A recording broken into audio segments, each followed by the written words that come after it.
Native American land acknowledgements are something that are read. Many universities do this. We read these before certain events, like my college meeting. And so my college has 3 schools, so all of us are there together. And then you read a statement about how ASU is built on indigenous lands that were taken due to colonization, and that we support Native American students. And that's 2 statements, and they put them together on purpose, because then if you object, like, well, so you don't want to help Native American students? Like, of course we want to support all Native American students. The first part of it, though, was about a theory of land ownership, which I don't agree with. But then what they started doing this semester is they said, it's just beginning. I've been on Zoom for these. You can be on Zoom or in person. I'm on Zoom watching, and they say, all right, everyone, we're going to read the Native American land acknowledgement. I want you to bow your head and close your eyes. I was like, why? I mean, why are we bowing? That's a prayer stance, right? No one doubts that. If you see someone going like this in any religion, you say, oh, that person's praying. Yeah. This is a secular school. Why on earth are we praying? And who are we praying to?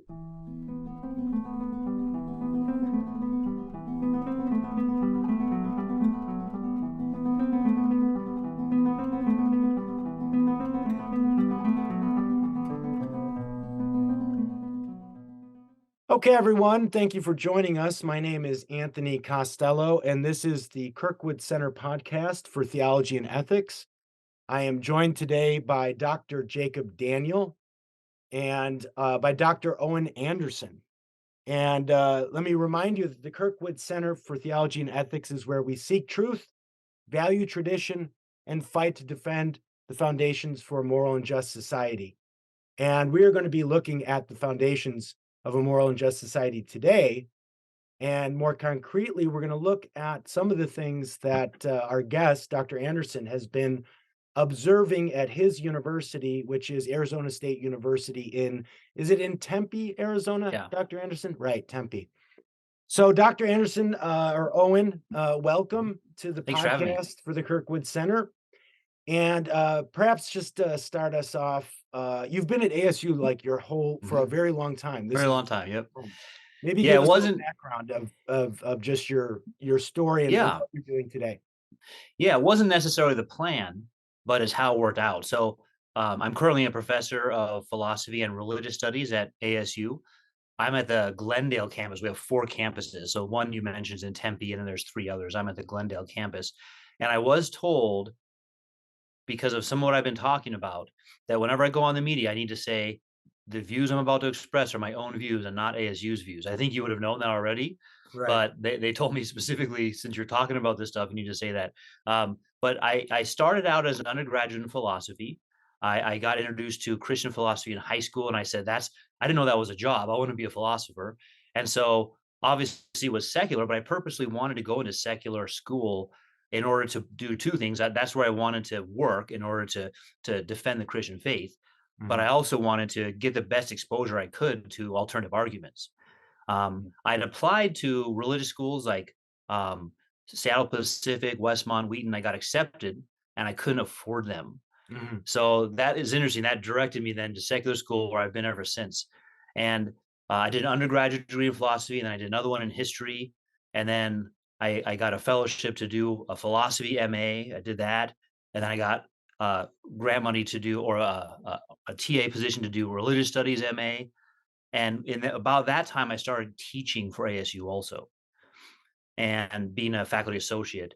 And then I got a PhD offer in philosophy and a lecturing job, which meant it was heavy teaching load, not research load. And so I started as a faculty associate, then a lecturer, and then when I finished my PhD, it happened that a department was looking for a tenure track person. You know, those don't come along. You don't say, well, no, I've been at ASU a while, I don't want to do that. So I applied, I had to go through the whole process, interviewing and everything, and they ended up hiring me. So I got moved from PhD into assistant professor, and then got promoted to associate professor, and then 2018, I think, got promoted to full professor. So in that time, I've been the lead of my department. I've been faculty senate president. You know, I've been on all kinds of committees. So I've really seen how ASU works. I mean, I think if there's anybody who's seen it across a couple generations, it's been 20 plus years then, at least. Oh yeah, I started undergraduate in the 90s, so 97. Okay. So from academic conception to maybe middle age, academic middle age, Yeah, yep. your whole career has been right there at And then ASU. now, obviously, I've been a Madison Fellow at Princeton for a year. Okay. I've given conferences elsewhere. I've taught. I've been to summer research in University of Hawaii on the East West Mhm. Center. I've taught at Biola, so I've done lots of other things. Right. And ASU has been great. I mean, I couldn't. Our president is full-fledged for academic freedom. Mhm. So I've published on Benjamin Warfield and old school Princeton, Oh, yeah. from that all the way to postmodernism and critical theory stuff. So I've had a great amount of freedom to publish on things that interest me, and I've never been, critiqued or challenged. I've been promoted the whole time. Right, right. Excellent. Wow. So, Okay. so as a Christian, how has it been your experience over these years? Well, like I said, professionally, I've never been critiqued. Hmm. The critique is always professional, meaning, I've had different levels of presses. I've had 3 books with Cambridge University Press, Mhm. but I didn't start there. I started at lower level presses. So I'd be encouraged, hey, they never said don't publish on old school Princeton. They just said, you got to aim higher for higher presses. So eventually I got up to Cambridge, and that's where you want to be. Um, but it's never been personal at that level. But at the social level, it's always been felt. I mean, I'm not in the group in the in group, so to Okay. speak, right? So the last number of years have especially been an in group in my school that focuses on decolonizing and anti-racism. And Now, so I'm which just not school included in that. is which school is that again? Because I'm in the School of Humanities, it's the Arts, School and of Cultural Humanities. Studies. Okay. So it's not the philosophy program per se where you're No, at. It's a different. no. Okay. We have Uh, our own yeah. philosophy minor, and then we have our own degree about philosophy and society, where we're doing a degree that's applying philosophy to social issues. Hmm. Now that tends, in my case, that means all of them. Right. In other cases, it might mean advocacy for critical race theory or something. Well, it sounds right. Well, it sounds like philosophy applied. I mean that was basically the Marxist maxim, right? In a Mhm. sense, philosophers have always only thought about the world, Yep. but the goal is to change the world. Yeah. Um, but that's good though. And it sounds like an interesting program. It's sure to be Oh yeah, I've really enjoyed it. I yeah. mean, it's I was interdisciplinary doing philosophy, history, and religious studies before the universities had interdisciplinary. And so I always thought to myself, I remember having a history professor tell me, why are you studying religious studies and philosophy? Just do Mhm. history. Hmm. And the other two would say the same thing. And I was always thinking to myself, no, I want to know world history. I want to know what happened in the Right. world. And then I Yeah. want to know all the religious systems I can, as well as philosophy. ASU, not as much now, but back then was really good in analytic philosophy. It'd be one of the top ranked schools for analytic philosophy back Mhm. then. We had a couple of professors that have left since then. But so I was getting so if you know that, that's like Frege Well, and Russell down to the that's president. the I mean, over at here at Talbot is really an analytic philosophy program. Yeah. So Right. we But all had J.P. Moreland and yeah. William Lane Craig and Tim Pickervance in class, Yeah. and Yes, you're then not gonna get a lot of, Continental. philosophy begins with Right. Frege or Russell and Right. Whitehead, and it comes down to the present. So I want to know. I thought, that's interesting. It's good for logic, but I want to Right. know what's been going on since then. Well, and it's not, and this is a point that Jacob and I and others in our make a lot. Actually makes the larger social impact, Mhm. and I'd have to look back and say it. Where obviously analytic philosophy and analytic philosophy of religion are important. I would never want to throw away any tool in our toolkit. Yeah. What tends to seep, what I think clearly seeps into the culture and works its way through the culture and the church is much more from the continental. Yeah. Right. Well, those problems of meaning. Yeah. Yeah. Existentialism. Right. So I mean, the more mathematical you get in your philosophizing, the Mhm. smaller an audience Yep. you're generally going to be able to address, I think.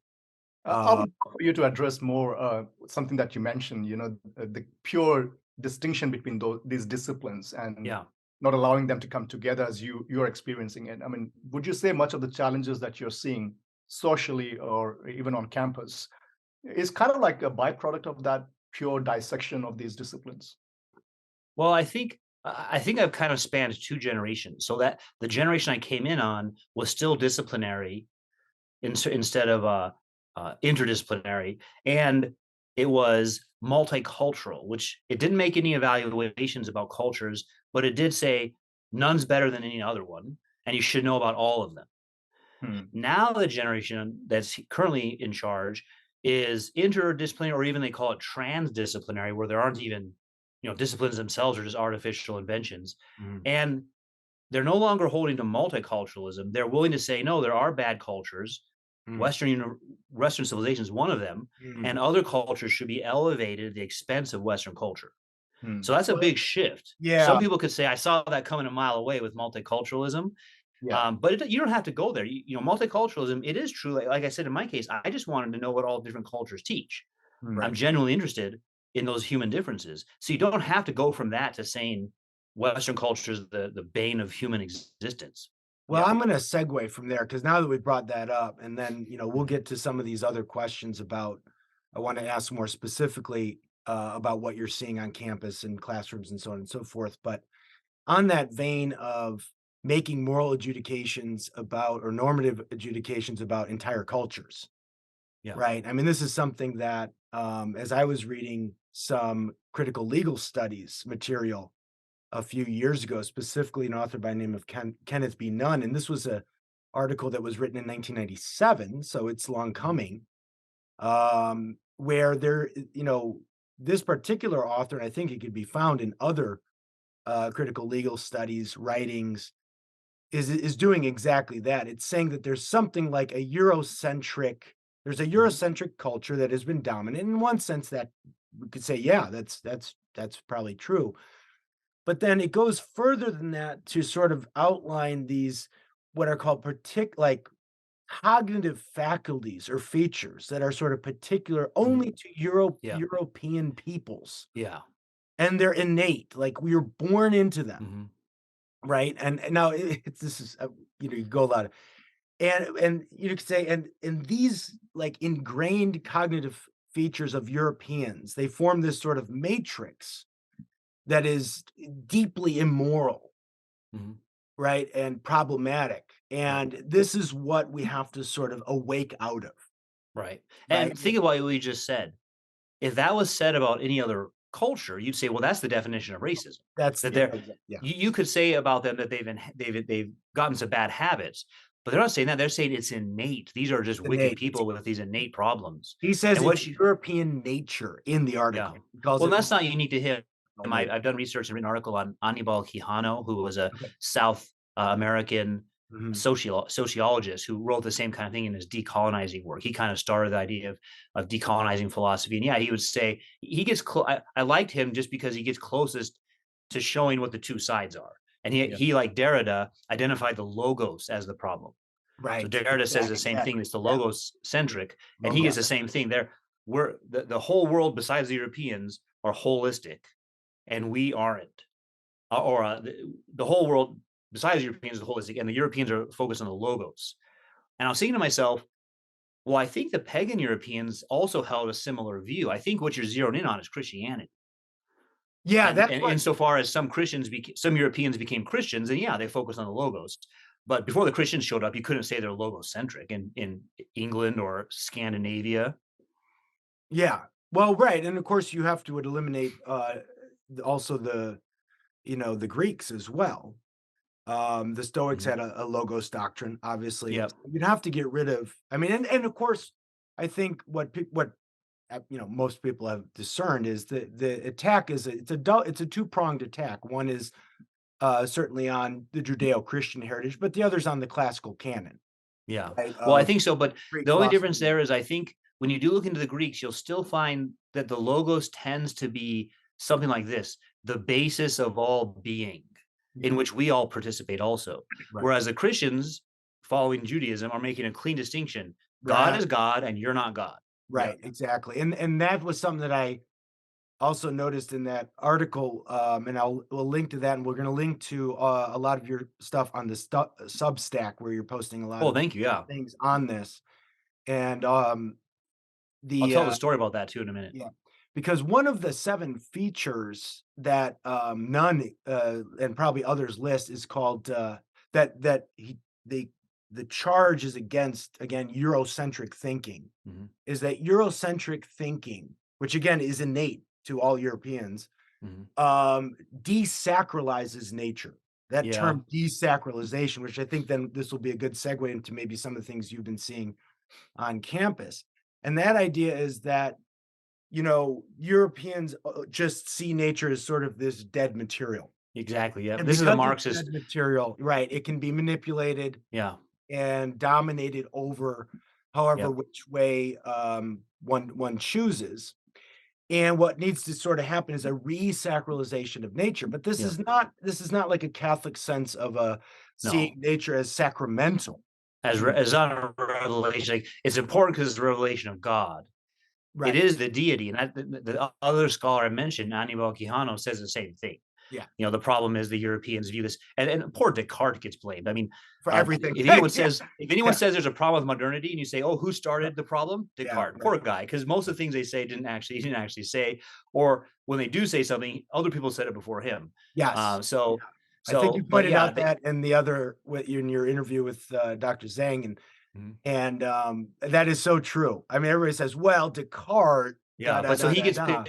Yeah. so Quijano pointed to him and said, "Yeah, he's the one who said there's two things, mind and matter is just this dead thing that you can do anything with." And so that's the problem of the Europeans. Now, I think that like I said, the pagan Europeans believed creation was divine, so it's not Europe, Yeah. it's Christianity. It's Judeo-Christianity, yeah, it's Judaism too. Yep. The Well, and technically Islam, there's a there's a weird relationship they have with Islam. But yeah, I mean, of the three of them, Islam's been the strongest in saying no images, period. Right. right. So yeah, the theistic religions are pretty clear on there's God and there's creation. They're not the same thing. Yeah. Excellent. Well, let's move in then to this question of, is there or are we seeing a connection between critical theory and then actual, I don't know what we call the reemergence of pagan practice Mhm. at universities, right? Yeah. In the education system. So I heard I heard you on Dennis Prager's show Yeah. a couple weeks ago. I was just leaving Arizona. I just visited a friend who works at GCU. Okay. And as I was driving back on, I think that Monday, a couple weeks ago, I heard you on Yeah, turn the radio on. There I am. with Prager. Yeah, and so give us some sense of what's going on at ASU, and maybe also a little bit what happened with this Prager event. Yeah, I'll start there because that's the story leading to my Substack. Okay, good. Dennis Prager and Charlie Kirk were coming to campus, Mhm. and ASU has a number of colleges, right? One of them is the Honors College, and the great majority of their faculty wrote a letter to their dean saying that Charlie Kirk and Dennis Prager are white bigots or white nationalist bigots, and they shouldn't be given a lecture, a podium to speak from at ASU. Now they weren't invited by the Honors College. These persons just thought we'll get involved in this. So myself and then two other colleagues, that's all we could get. Like, so ASU's got number of thousands of faculty. Only three of us said that violates academic freedom. Mhm. First, the name calling, right? They linked some proofs that they're bigots, and all the proof came from Media Matters, which is a far left wing Right. source. So it's like you can't if you're defending a conservative and you quote Breitbart, I mean, you've got to give better. Don't you expect your students to give better evidence than that? Right. So yeah, we objected. We wrote a letter. It got picked up in the Daily Wire, and then yeah, nothing happened. In fact, it probably made the event even bigger. Like we were in a 2,000 person auditorium. It was packed. And so the event went off fine. Nothing bad happened. The event was about how to be happy. And it wasn't about how to be happy if you're white or how to be happy if you're Jewish or Christian. It was about how any human can be happy. So it was just a weird topic for them to zero in on and say, we object to this subject, right? It wasn't limited to conservatives being happy versus liberals. Right. So, Well, Prager has for decades done this happiness hour on his yeah, show. that's all. Yeah, it was just like that. Right, Yep. which is always a great. It had on Robert Kiyosaki also, who's the Rich Dad Poor Dad author. Oh yeah, okay. And then a really famous heart surgeon who practices locally, Dr. Patel, and he I understand, I think he's Hindu. So we had, I think Robert Kiyosaki's secular, Dennis Prager is Jewish, Right. and then I think Charlie Kirk. It sounds like, did he convert to Judaism? He was I thought talking he was about Catholic. Dennis I Prager don't know. helping him with the Sabbath. So I don't know if he's practicing the Sabbath Okay. now or what. So anyway, it wasn't like a one view, one perspective only. It So wasn't then, like all bearded Reformed pastors up there. yeah, right, yeah, and I'll just nothing. jump in. Yeah, I'll just jump in Yeah, and ask. do. You mentioned that there were so many other faculty members, and Mhm. many of them, out of those, might be conservatives, not necessarily Yep. Christians. What made three of you actually take this, stance and really confront this issue? Yeah, well, it's interesting. Yeah, A couple of people we talked to said, "I agree with you, but I don't like to have confrontations." yeah, For me, I've seen one. I want to defend academic freedom, and that always means defend it for everybody, right? It's easy to defend it when it's for something you agree with. If you don't agree, then you'll say, "Yeah, I don't really care if it slips this time." So, of course, I am on the conservative and Christian side, so I do defend those views, but I recognize that means for everybody. yeah, So the other professors, I think, I don't think professors are confrontational people. They tend to attack from the sidelines. So they will attack, but it's usually from the sidelines or a letter written by everybody. Right. But to have to stand out, and Dennis Prager made this point, the outliers are the ones that make changes. Mhm. And they don't tend to like to be that way because you can then take hits. yeah, So I think it's something deeply ingrained in academics. So what made me want to do that is, again, I see the need for academic freedom, and then I've been here so long. It's 100 to 1 the number of radical left wing talks and the conservative talks. So the idea of them objecting to one conservative talk when I know they've got 100 on their side told me we'll never have a talk by a Christian again, right? Or a conservative again. So I have to say something now because it is going to come down to you can't say anything Christian on a campus or you'll get faculty writing a letter. Yeah. yeah. I And mean, again, this wasn't even a Christian event. isn't It's that just Mhm. isn't that kind of the the Marxist idea, political sense, though, that you have to stamp out any dissenting voice. I mean, there can be no remnant of well, you label them as the things you said. antithesis They're out not there. dissenters because that means they're rational and they have an argument. And then what you do with that person is you get into the discussion and you show their arguments unsound. What you do is you dehumanize them. They're Right. bigots. It's always a personal. They're ingrained. This is a bad problem ingrained from their culture. They can't get rid of it. So you say something like that. The one I've been focusing on is phobic, Yeah, right? the word. They're Yeah. homophobic. Sure. Mhm. That's from Freud.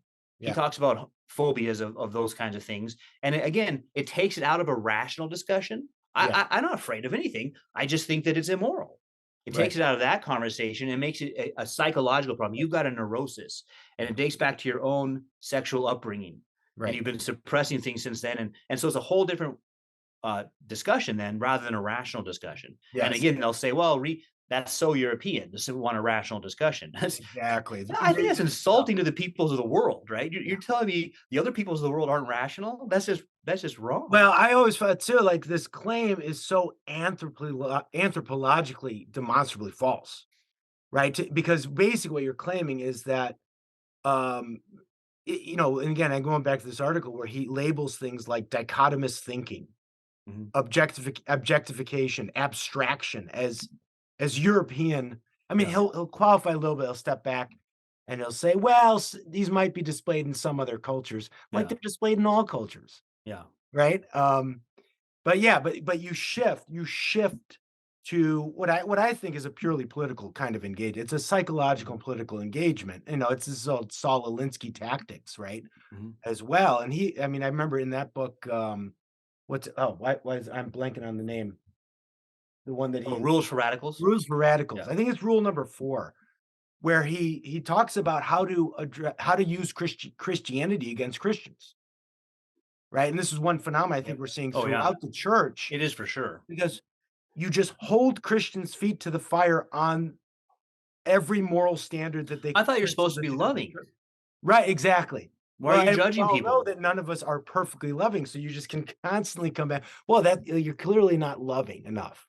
I You think know? from an anthropological standpoint, I mean, they end up actually in that kind of duality of pollution and purity, and that extends not just to the creation itself, but also individuals. And Yeah. that's where the whole idea of untouchables come in. It's not on the basis of ideas; it's on the basis of pure behavior or public Mhm. behavior that individuals actually exert. Yep. Well, and so out of this, I created a Substack, Dr. Owen Anderson, just to keep track and say, look, I'm going to document all the radical leftist things we do on campus. So there's a list of them. So next time someone says, "Why are we having a conservative here?" Say, well, that's one in every 2 years compared to this list. And I Yeah. mean, there's stuff up there. We've had people doing witchcraft. I mean, they're not teaching. I've been in religious studies. I teach religion in America, so we go over witchcraft, but Mhm. they're teaching how to do it to Mm. students. Okay, So that's maybe. let's talk about this. And then the So sexuality stuff is yeah, just over the top. I mean, because it's yeah, go ahead.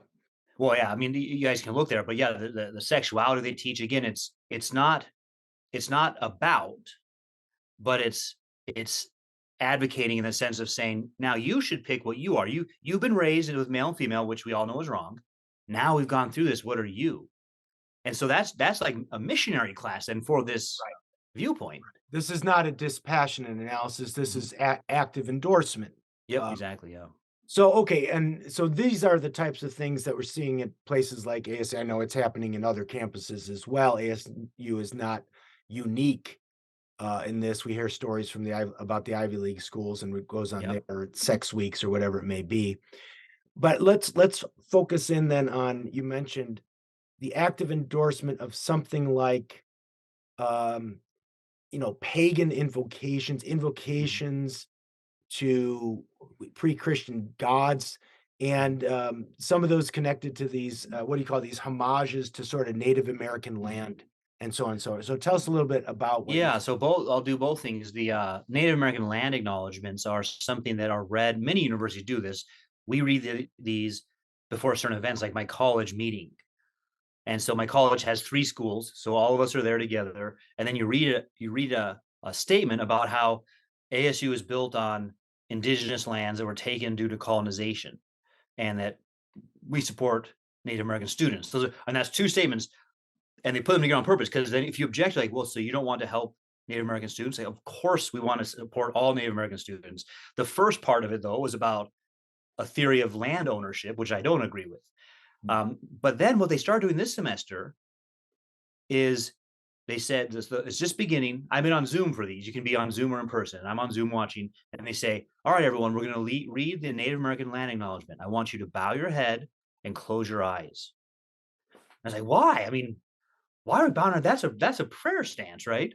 No one doubts that. If you see someone going like this in any religion, you say, "Oh, that person's praying." Yeah. This is a secular school. Why on earth are we praying? And who are we praying to? Right? Exactly. Right, right. So And, it's a and little you know, bit this is different. not just happening in secular universities. I know of so-called Christian Really? universities acknowledging it. And one of the ways they're doing it is actually they may restrict their own faculty members and other staff to actually do it, but they're absolutely fine. If someone they invite from outside, they come and invoke that. I got you. So that's happening with the gender issues. That's happening with Yeah. all, yeah, Well, yeah, and I contacted FIRE, which is the Foundation for Individual Rights and Expression, and they said they can read it. They can't require you to believe it yeah. or say it, but they can read it to you as an employer. They also got involved when Dennis Prager was here, because I was asked not to talk to the media without ASU's permission. And so then I contacted FIRE, and they said, no, he can talk to the media. And that's when they clarified, okay, just make sure you always say, these are my views. Now, my question is, does every single liberal professor get that same email, or just the one conservative guy talking up? And I think, This reminds me of Well, one of that my. would be an interesting to know, but I mean, I think the assumption is probably it's just you getting that email, right? And your 2 or 3 other colleagues you know, who are standing up. Um, what, did you have a so question too, Jacob? yeah, No, I was saying this reminds me of an experience I had in Oxford where even the churches were actually pushing this, that you can belong without believing. Yeah, And yeah. So more of that's a social yeah, center. yeah, that becomes way too common. Yeah. Well, I think, yeah. So then I think the second story about the increase of paganism, it's usually attached to something at first. So, for example, feminism, and that's a long history. My religion in America class, when we look at some female religious leaders in the 1900s, they were invoking feminism and paganism, or witchcraft, or spiritualism. So that argument might be that women are more in touch with the spiritual realm than men are, and right. that's why they're special, and that's why men try to stop them and keep them out of being priests or pastors.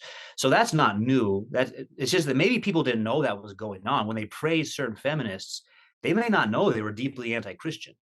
Yeah, And right. so now, fast forward to where we're at today, it's usually comes in the university that way. So it'll be a topic like feminism and the occult.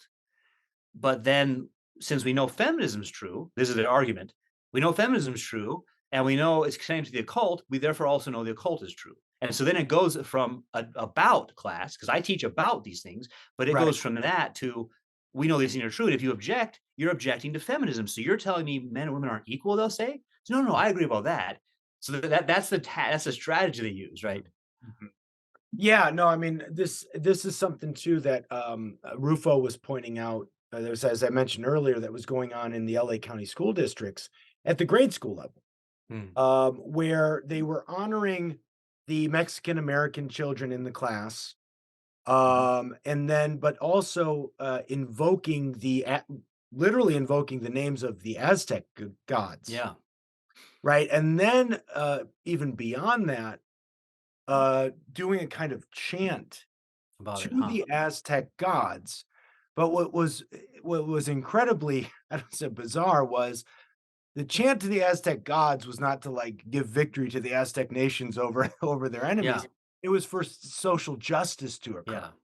So it was this odd synthesis, maybe not so odd, given what again what's going on here, of pre-Christian pagan practice, Mhm. Well, like that reference to the ancient gods yep, with sort of a Marxist social justice yeah. sort of That's how they content. modernize it, because Yeah. you can't just come up and say, "Hey, I'm going to start teaching about Quetzalcoatl." Say, "Well, Mm, that's a long time ago." You have to say, "Well, I'm doing it because of Marx, social justice stuff." Okay, that's current. But I mean, there was 100 years ago, in 1926, there was an armed conflict in Mexico over this between the Catholic priests and then radicals who were Marxists, and they were using the Aztec gods, not that they believed in them, but as anti-Catholic and right. anti-European Just as symbols to polemical unify symbols, them. So right. again, this stuff's been going on for a while. Okay, People good. may not have Good to known know. about it, but now it's kind of coming to the forefront. But to do that to honor Hispanic students has got to be insulting to a majority of the Hispanic students who are Catholic Or Catholic or or evangelical evangelical in this because area. they believe it, not Yeah, Yeah. because someone in Europe told them to. And so right. it dehumanizes them and takes away their agency and says, well, you only believe it because some missionary 200 years ago told a relative of yours about it. And they say, no, I believe it because I think it's true. Christ has True. changed my Yes. life. Right. Yeah. Well, because there can't be claims that are believed because you think they're authentically true. Right. Right. Yeah. It's always, That just, it's I was assume like, that's how Marx starts too. It's right, you begin with the assumption only matter exists. right. And so religion has to be explained as a sociological phenomenon. Beginning with that assumption, you move forward. And that's what I'm noticing is not debatable. That's what I'm trying to bring out my Substack. What things will they refuse to debate me on? Because when this happened back in February, I also said, I'll publicly debate any one of these honors professors or all of them at once on this topic of academic freedom. And it was interesting to watch them because they kind of backpedaled and said, no, we weren't trying to cancel him, Charlie Kirk and Dennis Prager. Mhm. We were just letting our dean know we have a concern. Well, your letter didn't say that. Yeah. And if you have a concern, don't go to the event. You don't have to write a That's it. letter. That is fascinating because, we see, read, and hear stories like all the time. Oh, well, we did this, but and somebody called it the Moat and Bailey fallacy. Yeah, probably is. If Yeah. you heard that, where and Yeah. where there you have the moat out front, and then but there's the Bailey, which is like the keep where you Little retreat castle. back Yeah. into, right? And you say like, so you say one thing like we did this. Oh, but it's like the Changing the. 69 I think it's the 19th same as like tribe, changing the goal lines too, right? Like changing the goal lines. I was aiming for this goal, then you get there and they say, no, though that's not really what But it that's not was. really what we're doing. So when you get challenged, you retreat back into your Bailey, Yep. your keep, and say, Yep. "Oh, well, we only just want to teach history. Yeah. We're only trying to teach history. We weren't really trying to Mhm. change history or alter it. We just want to teach Yeah. the whole." Or practice, Yeah, well, we paganism in the all agree with classroom. that. And Um, I think this is exactly why there has to be a resistance on our part. And what you're doing is so relevant. And I think professors in the academia will have to be intentionally involved, not just Mhm. working behind the scene, but actually in the forefront and making Yeah. all the assistance possible. Yeah. Because there was something I took for granted multiculturalism or institutional neutrality. Now, I know that bothers some Christians. They'll say there's no neutrality, but I think in the sense I'm in, there's institutional neutrality, meaning ASU doesn't say be a Christian, be a Hindu, be a Muslim, be a Marxist. It allows all those perspectives to be there and be debated. And that's the kind of culture we live in. We live in a pluralist culture. There's representatives from all those and more belief systems. And so we should know what they say and we should be able to interact with them. So I think that's right for a state school.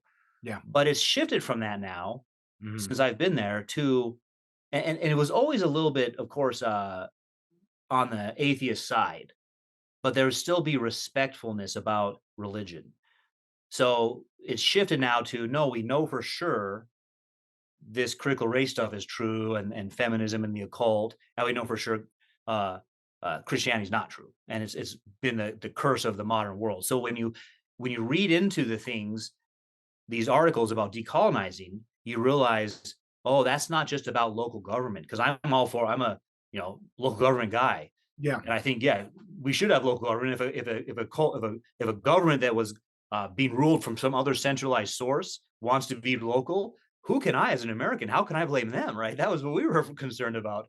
But that's not what it is. It's about we've been controlled by these beliefs, and we want to go back to our pre 1500 belief systems. Right, right. It's the removal of the uh, pre-political theological foundations, Mhm. Yeah. right? That our system of law, jurisprudence, governance is based on.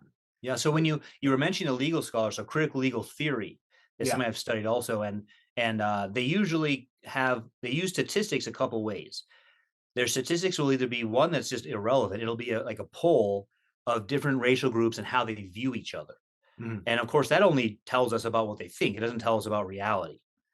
But then the second kind that they heavily rely on are polls that show disproportionate realities between racial groups. So, for example, it'll show like whites have this much income, Right. Hispanics are a little less, blacks are a lot less, Asians are way above even the whites Mhm. and doing the best. And so they'll say the only way to explain that is institutional racism. Racism, yes.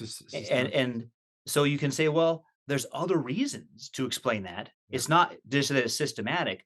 If you have examples of discrimination, because of these kinds of discussions, we currently have federal and state laws for you to prosecute that, which is wonderful. Because there was a time where that wasn't very easy to Yeah. prosecute. But now, if you can show me, I mean, here's another one: men make more than women, and those statistics will be across all jobs and all ages. But it sounds like what that means is that at ASU, Professor Anderson makes more than female colleagues. And that's not what those show. That's illegal. And you can prosecute that. Right. In a job, doesn't matter if you're male or female, you'll make the same rate. I think Jordan Peterson's been best known for pointing out this is because of free will choices that men and women make about the kinds of jobs they want. Right. And so that's something that's never factored in. People have free will and they have Which different also cultural patterns. presupposes something like a difference between men and women as well, and what they're Well, interested yeah. Well, he'll say. I mean, one of the things he points out is just that certain kinds of dangerous jobs tend to attract men and not women. Right. Now, you could try to fight that and get women pushed into them, but what I'm asking is, what about free will? What if they just don't want to do that? Exactly. Why is that wrong? Right. Or why is that something that can be corrected? Do I don't quotas know. have That's to override people's free choices because we just yeah. have the utopian But that's what's vision in scary is mind. We have to plan it out that way. these kinds of thinkers in Marxism Yeah. think that way. Yeah. You don't want to And do it, but you're deluded and you should want to do it, and I'm going to make you do it.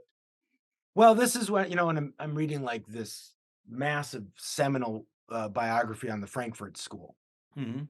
by Viggershaus. Just a huge. It's translated from the German. I wouldn't want to Wow. read it in the German, but and this is the idea. It's in there. It's everything has to be planned out. Now, of course, the Frankfurt School is talking about a rational plan Mhm. of literally the planned society, right? Yep. Now their understanding of rationality is probably even different than where It's we're at just today. practical rationality. Yeah. Just yeah, Habermas is just rationality for him just means efficiency and practical outwork into things. So right. I think I would critique his view and say that's not actually rationality. You're a very limited view of what reason is. Right, exactly. Yeah, that's good. Well, I wanted to go somewhere else with continue on this line, but to go a little bit different direction then. Of we talked about so there's this and the attack is on the foundation. We talk about decolonization. This Mhm. is an attack on really the foundations, the pre-political, theological, biblical foundations for the institutions that the founding fathers built up. Um, and this is one thing that let me ask you this. and this is I was reading a small book by Alistair McIntyre, which I think is invaluable. It's called Marxism and Christianity, Hmm. where he points out this idea of Marx being, very clearly, many have pointed this out, but Marx being the replacement Christianity for the modern Yeah. world, right? Yep. And I've And said I think he's the most successful cult leader. yeah, Right. well, him or Muhammad, right? One of the two. I think actually Paul Kangor has a book out called Marx and the Devil or something like this. Yeah, that's one about his interest in Satanism. Yeah, which I haven't read that, so I don't want to say too much about it. But this idea of Marx being sort of an immanentized Christianity, Yeah. which also came up in your you guys talked about that Yeah, we a did. couple weeks ago as well. Um, and Jacob has made this point before. And I think this is true. There really is no, because one of the other figures that the critical legal theorists will go after is Rawls, Mhm. right? They don't, the veil of ignorance and this idea of having like a pre-political rationality of all rational Yeah. people can agree on, they reject, I think It's they always embodied. reject that, right? It's always embodied, it's always enculturated, it's always in society, it's always dynamic. So what I'm thinking, I mean, there really is not a non-theological basis Yeah. for jurisprudence or governance of a country. I think that's right. In my book, The Declaration of Independence and God, I make the case that the Declaration of Independence is rooted in natural theology. Right. Yes. So it doesn't quote a Bible verse when it says we hold these truths to be self-evident that we're all created equal, which means there's a God that created us.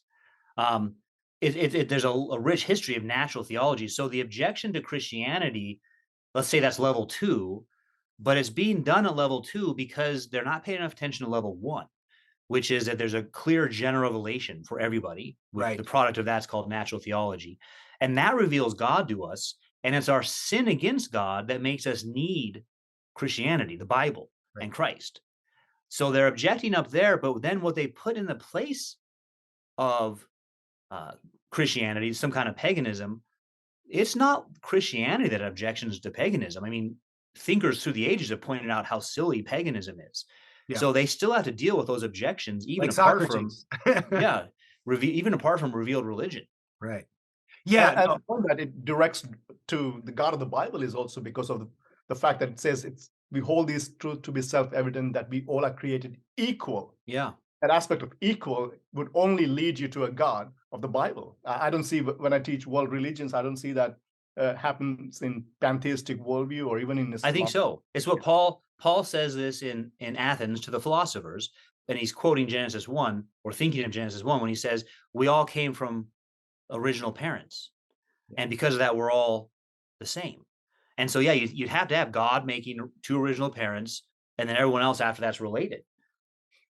well, and so on two theological points here. One, the question is, this is all grounded in the imago Dei, right? That we have a metaphysical status in virtue of being made in the image and likeness of God that makes us Yeah. all equal. Yeah. How does that hold up if there's a reversion back to some kind of pre-Christian What folk makes us religion? human? Well, I was Right. reading What the makes us City of human? God, Yeah. City of God the other day, and Augustine had this line that the further people get from God, the closer they get to being like an animal. Mhm. And he's talking here about, Rome before it falls. Yes. But in our culture, we have people advocating becoming like an animal, pretending like you're an animal, thinking you're an animal, or doing sex like you're an animal. Yeah. And so it's like, yeah, there's something there when you forsake the image of God and our ability, really rooted in our ability to understand and know God, have that relationship with him. You put yourself back on the animal level. And the main critique of the Declaration, which says we're all equal, is evolution. In Yes. evolutions, we're not equal. In fact, it can't, if we're equal, it doesn't work. You have to be unequal and fighting with each other. And so that's true in Darwin and then also in Marx. Marx starts off the Communist Manifesto by saying all of history is just a class struggle, which is the economic version of Darwin's biological point. Right. So we're all just fighting each other, the rich and the poor, the haves and the have-nots, and we're not equal. And that's what's moving history. Whereas what you're pointing out is, no, we're all equal in this sense, that we're all made in the image of God. So we're all able to understand. We all can know God. We all have value. Whatever other talents we have value before God and before each other. We have to be respected because of that. And so a lot of that legal history is being overlooked. And instead, what they'll do is they'll point out something like slavery Mhm. and then civil rights problems after that. And they'll say that's the institutional racism. Right. And one of their favorites is housing problems in the 1930s, where loans weren't given to African Americans or only in certain areas of the city. Right. Now, that was done under FDR. Right. So I've said, maybe we should have reparations. Maybe the Democratic Party needs to pay reparations back to the people they harmed with those policies. Right. And that Exactly. includes, if we're going to go there, maybe the Democratic Party should pay reparations back to the Republicans because they killed hundreds of thousands of Republicans in the Civil War. So if we want to talk about reparations, it's going to probably be at the foot of the Democratic Party. And the sword. And that was interesting because there was a discussion. There was a woman, I can't remember, I think it was a British woman who was being questioned about reparations for ancestors of former slaves. And she said, "Oh, I'm all for reparations, but let's push it all the way back to the people who are real. Let's push it back to the people in Africa who were enslaving, who were the source Well, of that's the the truth is, enslavement itself. I And heard this quote the other let's day get those about African nations to fork up the yeah, reparations." because that's where slavery came from, was Africans capturing Africans and then Yeah, selling them or mostly Muslims from the mostly north. to the Arab world. Yeah, right. And then the ones that went to America was mostly Caribbean and Brazil. Yeah. And also, like if we see, like there were close to like 3,000 free slaves who owned 12,000 Yeah. other slaves, black Yeah. slaves. So what about reparation from them as well? And there was Native Americans who owned slaves in the South. So, well, I'm thinking about it this way. I heard this quote the other day. The things America has done outstanding things that make it unique, but its sins are universal. In other words, if you critique America in the 17 and 1800s for owning slaves, you're critiquing the whole world because they all did. Right. Everyone had that sin. But the things America did that are unique, and the English might say, wait a minute, we're a little ahead of them. We fought to stop slavery, right? And we treated people as if they're equal. I was just reading an account of the Trail of Tears, which is when the Southern Cherokee tribes were all taken to Oklahoma. And I'm reading an account of all the missionary work to start schools in their areas and how that allowed them to develop a written language of their own and translate the scriptures, and then also start to develop a kind of government, because there wasn't really a Cherokee nation before this. It was a loose knit of linguistic similarities and tribes that talked to each other. But all of that was coming through this missionary work. And we lose a lot of that stuff in just thinking purely about something like slavery. Yeah. And not the world context at the time. And then what we did to end slavery. I mean, reparations, in one sense, reparations was a civil war. Tony, you touched on the image of God. And I think one of the unique thing about the American idea of nation was the fact that the founders recognized one important thing, and this is American exceptionalism. Someone said that Americans are not exceptional. We all are sinners. That's why yeah. checks and balances. Exactly. And that was unique about America and no other nation that I find in. Whereas, so if you see the image of God is one of the common things about us, I think the fact that we all are sinners and broken, need redemption, is another factor that makes us common. And I think with the Marxist framework, oppression becomes, the original sin. And so you divide people between oppressor and oppressed. Right. That's exactly where the division happens. And I think that creates more issues than uniting people together. It's basically why we have the 10th commandment. Marxism's like, ignore the 10th commandment, covet all you want. If your neighbor has something you want, it's not your fault. It's not because you didn't get a good deal or didn't work hard. It's because they are being given freebies. And so it just opens up the sin in us already. And lets it go wild. Because the truth of the matter is, sometimes in life, people get things unfairly. Other times in life, they got it because they worked hard. And I'm not sure that we can do a lot about those two things, because we've had the Soviet Union tried, they failed at it. We've had a lot of people try to correct that, some of the unfairness in life. And the idea that government can do that through force seems to me obviously wrong. Yeah. It seemed to me, and I don't know if, again, this was when I was reading McIntyre's book, which again I would highly recommend.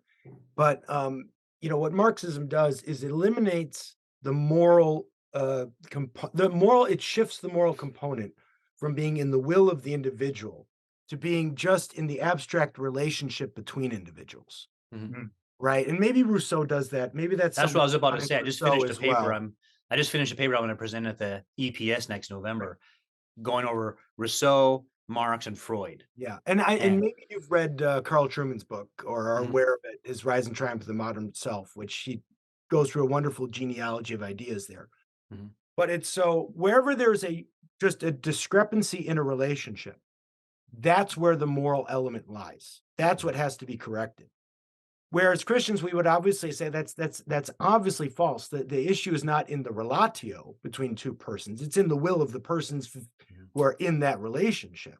Yeah. Right? You can have a benevolent, you can have so whoever's in a position of authority or power can be the benevolent one, and slaves can abuse their masters, and children can disobey their parents. Yeah, that's never You the know, case in Marxism. If you're yeah, poor, you're always good. you're And we always know good. that's not true either. No, it's just none of it's just not Because true. they'll quote from, say, the prophets saying you've been prejudiced against the poor, but there's also commandments in Moses that says don't be prejudiced in favor of the poor I because think you can it's go the other way. Exodus 20, where he Yeah. says, "Do not give partiality to the poor or disfranchised."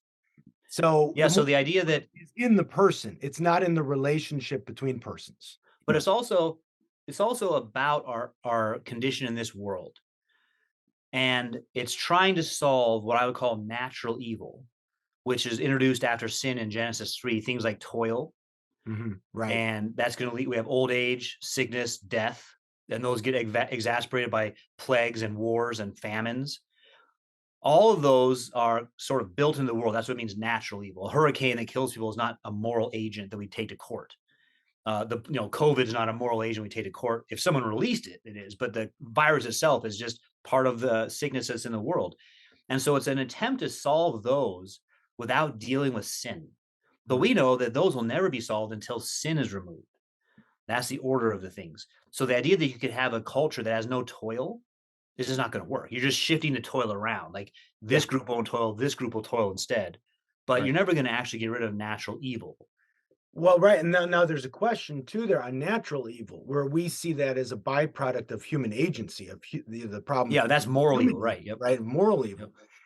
But now, if at least critical theory is opening the door to again these pre-Christian views of nature, right, where nature is animated with its own innate powers and spirits, that's going to shift. That would shift one's view of what to do Yeah, they about tend to what we call think natural those evil, right? some of those things aren't. Yeah, that's just part of the cycle. As soon as you make it a cycle, you can't speak about good and evil anymore. Yeah. Yeah. Right. Even Right. natural evil or moral evil. Hurricane got you. Well, that's because of Mother Nature. It's not her fault. She's just doing what Mother Nature does. Right. Through our ministry, we've been reminding this to the churches that what's happening here in the West is, Tony, you know that I've been saying that the West is becoming Hindu. We're adopting this idea of oneism instead of twoism. Peter Jones talks about that a lot. And I think that's if the whole of reality is one, then you can't be experiencing any kind of duality, be it in gender, be it in good and evil, or any kind of, so polarity would be seen as being working against any kind of flourishing. Whereas, and that's another. No, yeah. sorry. And I think the Western civilization is built on this idea of twoism, maintaining that distinction between the creator and the creation, and understanding the order in the universe through that. God is God and we're not God. Exactly. That was the first temptation. You can be as God. Yeah. But then what does Krishna say? He says to Arjuna, you are God, right? Atman is Brahman. Yeah. Aham Brahmasmi. Yeah. Well, So and I think you were pointing out but too. yeah, I was talking about how it goes. The feminist and occult goes back to the 1800s. So does this. You know that Vivekananda came and spoke at the world's Parliament of Religions, and he said Hinduism is the answer to the world's problems. And then America had another interest, and that continued. But then America had another interest in this in the Cultural Revolution, right? When the Beatles get disillusioned with Western culture, they go to India, not to China, not to Japan. They go to India, and they bring that back. And we've still got that stuff going on. And even before Vivekananda, Emerson, Walt Whitman, Thoreau, all those guys are reading the Bhagavad Gita. And so when they speak about God, they usually mean something. They don't mean the Christian God, right? They mean something coming out of the Bhagavad Gita. And sometimes Americans are so naive and they'll say, yeah, we have all these guys like Emerson and they love God and they're talking about God and nature. And it's like, yes, nature's God in Emerson or Walt And Whitman. also, if you see the attack on the whole idea of nationalism that we are seeing is because nation itself is a biblical idea, right? So what I'm seeing is actually the coming debate in our discourse would be more between civilizationalism rather than nationalism. And that's where Well, it's, yeah, yeah, I think so. That's what Arnold Toynbee wrote when he wrote History of the World. It was a history of civilizations. And he wrote the ones that had died so far and the ones that were currently alive but almost dead and the ones that were still alive and fighting with each other. And so there really is this kind of cultural conflict right now, or civilizational level conflict between those ideas. And I think you're right. If we could sum it up that way and say all is one or God the creator, that really nails it, I think. And that's been that way from the very beginning. And Yeah, that's really what it's just the old conflict, but the way it's come through the culture is unique. The way it's come, well, is interesting how it's come through and now is sort of emerging and almost, I don't want to say dominate, but really permeating throughout, especially the education system. I think. right. Well, I think it's done in the name of multiculturalism. We don't just want to teach Jehovah. We don't want to teach all the gods. And then it transitions into advocating for them. Advocating for Right. particular. So, because a secular religious studies degree like mine is a secular one where you study about all the gods. Yeah. Right. And then I did, I focus on philosophy of religion. So I focus on, does God A, B, Z exist? But this is going beyond that to saying, yeah, we need to go back to these pagan gods. And I was reading a book I mentioned earlier, the conflict in Mexico and the Marxist revolutionaries who were saying we need to follow Quetzalcoatl. And in the book I was reading, there's a fictional book, and it had a dialogue between a priest and one of the radicals. And the radical was saying, look, Jesus and Mary, they're the European. There's one deity. He makes up everything. So the oneism, Jacob, but he expresses himself in different ways to different cultures. So Jesus and Mary, the Catholics brought, that's how he did it for Europe. But for us, he expressed himself in the feathered serpent, Quetzalcoatl. Right. And that's that's the Mexican deity and the other host that came with it. So again, it goes back to that oneism. Even when they speak of God, God is being itself, and then the deities are emanations of this being. Right. Find the finite modes of the one, but that manifest themselves historically and in cultural relative to history and culture. I tell you, I used to believe that stuff. I used to believe that before I got and sick. this is what leads to. I would say things like the chi is the Holy Spirit and all kinds of things like that. It's just different cultural manifestations of the same spirit of the same God. And you were also mentioning, Owen, in about how Hegel was influenced, or he was reading the Vedics as well as he was developing his notion of the world spirit. Yep. Yeah, that's straight out of Hinduism. I mean, Hegel has this quote from where he says, in my youth, I decided I wanted to defend Christianity by articulating it better than it has been so far. And so people say, okay, he's a very Christian philosopher. But again, when we start to look into him, he does quote the Vedas, and then his ideas line up better with that than they do with Christianity. So what he meant by that was keep Christian words, but give them Hindu meanings. Right. Well, so his whole thing of God coming to know himself, I mean, that's just almost straight. I don't know if he had access to the Bhagavad Gita. He must have by that time. But there was you'd have to look at which text did he have access to, but that's straight out of the Bhagavad Gita. Well, God becoming aware of himself. We'll have to do another podcast on this, because that launches 1,000 theological ships as well of, what we might call progressive theologians. Well, all that stuff is straight. Yeah. And I know you're a pastor as well. And we might have done one where we hone in on some of the, the liberal theology that comes post. Yeah. Well, that's Alfred North Whitehead and process theology. Process theology. Again, we try to keep some of these terms, but that doesn't fit with the twoism that you're mentioning, Jacob. That fits with the oneism. Oneism. God has become. When I was doing research at the East-West Center at the University of Hawaii, I was studying with some scholars there, and Roger Ames is one of the most famous Confucian scholars, and he said to us, the one thing philosophy's proven so far is that there's nothing transcendent. And his big mentor, not personally, but the person he read and influenced him, was Alfred North Whitehead. So he thought that fit really well with Asian and especially Chinese philosophy. But that, again, it gets really close to it. That's exactly right. There's two views. All is immanent, or at least something is transcendent. Right. That's another way to put the same thing. Right. I think people here in the West need to be cautious because of this one reason, I would say. That kind of like explains the division that we are seeing even among people, is that the whole idea of emanation that you were talking about, I think it permeates the humanity as well. And that's when you create the caste system, that's what works out. And that's what we are seeing on campuses as well. Yeah. And that caste system has been divided on the basis of race today. Well, right. We Right. have a diversity, equity, inclusion, and now they've added B for belonging office. And it gets lots of money, has lots of people working there. And the idea there is it just takes for granted what we've been talking about as true. And then it pushes its agenda forward instead of saying, well, wait a minute, let's question the assumptions about what you mean by diversity, equity, inclusion, and belonging, because those have a specific meaning within your cultural Marxism framework that I don't agree with. But we're not allowed to do that because it just exists. It'd be like having an office of Christianity at ASU. And I think most people would say that's not a place at ASU. You can have student clubs and you can have ministries, but ASU shouldn't be funding an office for Christianity. But this is like the same thing, right? An office for cultural Marxism. Yeah, when I think what we're starting to see is that again, it still sort of exists under the guise of something like secularism, Yeah. but it really is far more religious and far Yeah, more well, spiritually I do oriented and think it far is religious, but you can even keep it at the secular level, right? And say there shouldn't be specific things a university advocates that are in our culture being debated right now. Shouldn't take a position on that. That should be right. neutral. Yeah. Now, of course, their rhetoric is to say, no, we're against bigotry and the other side's bigoted. So I'm not even going to have a debate with bigots. That's the level they'll Yeah, take it to, right? right, exactly. Well, and that's the if sin is not universal, then you're going to get into where there's the conflict between social groups is over it's just we're not all sinners, but it's going to be who's going to be able to ascribe something like sinfulness to one group and then exculpate your own group from Well, I this think so. And I think not common to us all. the Christian message is not just that God is real and we're not God. Yeah. It's also that we've sinned against that God. Right, exactly. And that God is I say these three things. The third one then is that God's offered us the path of redemption through Christ. And so that's why they might be okay with Islam. They generally don't critique Islam.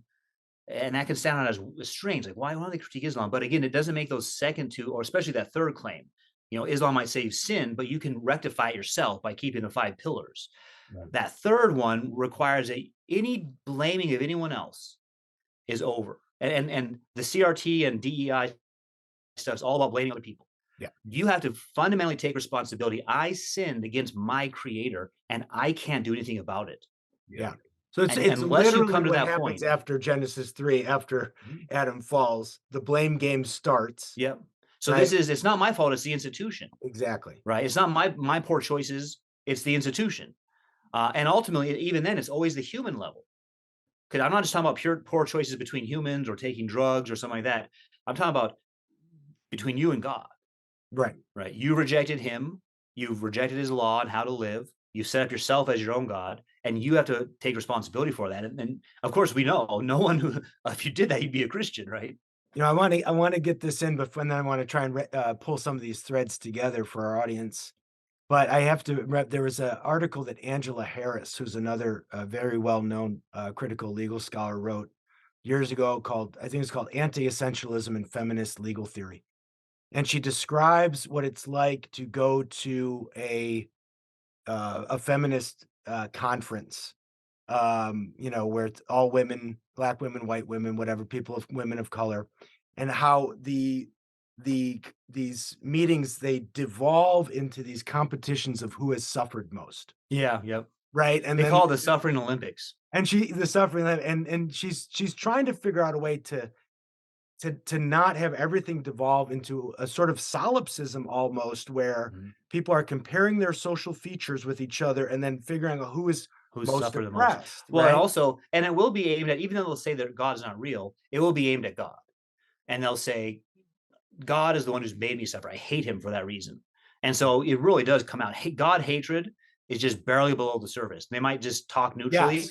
But when you start to scratch surface, they'll say, I mean, it's like Stephen Hawking. He would say the same thing. I don't believe in God, but I hate that idea because I've been handicapped. And if God exists, he's the one who did it to me. Huxley said something similar, but what's interesting, yeah. So that scene, though, at this conference, it really reminded me of the Gray Town in Lewis's Great Divorce. No, it is like that. Where everybody's just moving complaining further away, and all they're doing is complaining. Even at the natural level, yeah. Who'd want to live your life like that? Yeah. Just nonstop, a chip on your shoulder. Someone else is always persecuting me.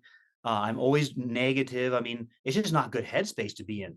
And that's even if you thought, when I'm dead, I'm dead. I've got 60, maybe 80 years, and that's it. And I'm not living them like that. And I'm sure that's what you were thinking when you invited Dennis Prager to come and talk on happiness. Yeah, that's Right? kind of 'Cause what he there would would say be too. Yeah. a solution or a possible way forward for out of But it this. is, I think the sinner is going to be stuck in that for eternity Yeah. because it's the essence of sin, blaming someone else for what I've done. And you're right to point that out in the Great Divorce. But I think that, yeah, that'll be the nature of it. And Yeah. and the anti-essentialism, this comes back to Jacob's point about oneism. Yeah. You can't make any distinctions finally in oneism. They're all impermanent. That include, you say, like you said, male, female, true, false, God and not God. And what that requires is, because that's what reason does. We use reason to distinguish between A and non-A, God and not God, man and not man. And so it is a combat between reason and non-reason, or between the logos, which made all things, and anti-logos. Right. And so I think that's another way All things hold together as well. yeah, we've phrased it a few different ways, the differences, but that's another one, is that ultimately it's a hatred of rationality as well. And I don't mean Habermasian rationality, which is just practical efficiency. Yeah. I mean our ability to understand God's creation and see his glory revealed in it. Yeah. Yeah. The Socratic and the Christian are under attack. I'm Well, reminded of something Os Guinness once said during one of the lectures I was attending.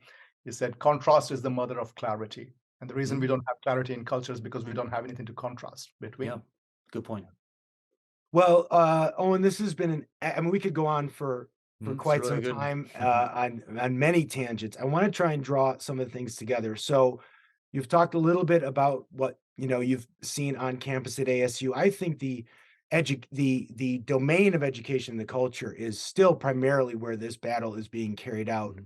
I think Francis Schaeffer pointed out years ago how ideas trickle, at least in the West, trickle through the academy and then affect the popular culture. So I know you're there at ASU fighting the good fight for truth. Well, we do need people Yeah. to go into it. I mean, Yeah.